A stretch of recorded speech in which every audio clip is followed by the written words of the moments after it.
Bismillahirrahmanirrahim. Assalamualaikum warahmatullahi wabarakatuh. Puisi ini berjudul Ibu, karya Aulia Mutiara Nurhisam. Kala itu di antara malam yang temeram, aku tak pernah melihat wajahmu muram.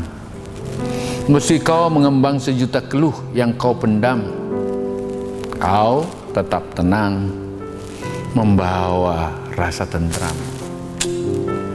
Di saat pikiranku sangat riuh, kiranya aku hanya bisa mengeluh, kau selalu datang membawa teduh, menopang jiwa yang telah rapuh. Ketika langkahmu mulai gontai, bagai sebatang pohon yang diterjang badai, kau datang dengan damai, merangkul cinta yang tak bernilai. Engkau sosok pemimpin yang tangguh, membentuk aku menjadi jiwa yang utuh. Engkau sosok pengasih yang lirih, menahan perih tanpa rasa pamrih. Ibu, tabahmu tak tertandingi,